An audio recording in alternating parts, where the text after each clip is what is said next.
This question has two students meeting at a shopping mall. They are 60 meters apart, and we're trying to figure out how long it's going to take for them to run into each other given the information in the question.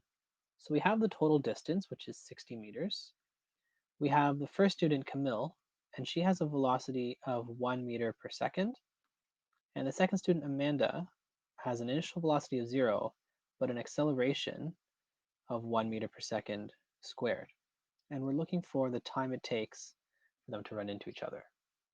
We should acknowledge before going any further that the total distance, 60 meters, is going to be equal to the distance that Camille travels plus the distance that Amanda travels, irrespective of direction.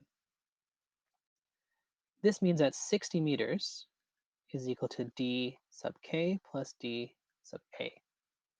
Now this gives us a little bit more to play with. So we have enough information here to create an expression for dk in terms of t. So what that means is I'm going to create some sort of equation, but I'm not going to solve for all the variables because I don't have them yet. So an expression for the distance that Camille traveled is going to be her velocity times time. Now, of course, we don't know time, but that's okay. My expression is going to be relative to time because we're going to then solve for that. So we can see here that we're going to have 1 meter per second times time.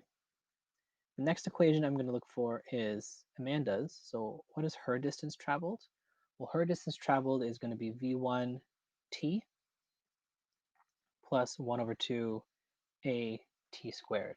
Now we know that her initial velocity is 0 because it's in the question. She starts from rest. So now we're just solving for this last part.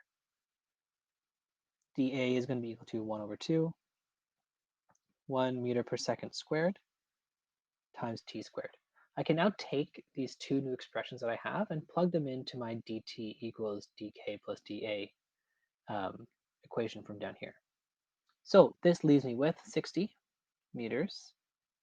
dk is 1 meter per second times time plus dA, which is a little bit more complicated, 1 over 2 times 1 meter per second squared times time squared. I'm going to do a little bit of simplifying here. So what I'm going to do is I'm going to rearrange this so that it's in the form ax squared plus bx plus c. And I'm just going to simplify this a half times 1. So this leaves me with 0.5 meters per second squared t squared plus 1 meter per second t minus 60 m. Here I'm going to divide by 0.5 meters per second squared.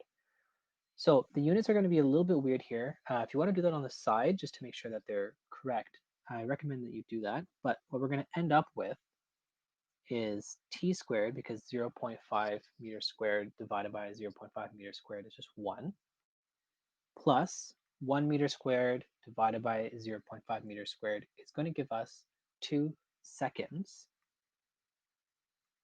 times t.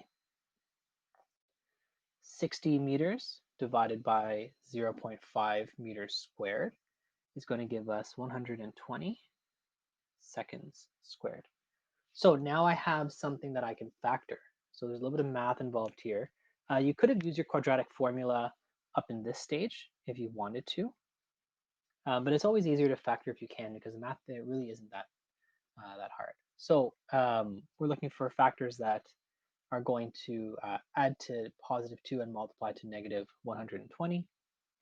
So that leaves us with t plus 12s t minus 10s. That's equal to 0. Um, this gives us t values of either negative 12 or positive 10. Obviously, you can't have negative time, so you're left with positive 10. You might say something like, therefore, they run into each other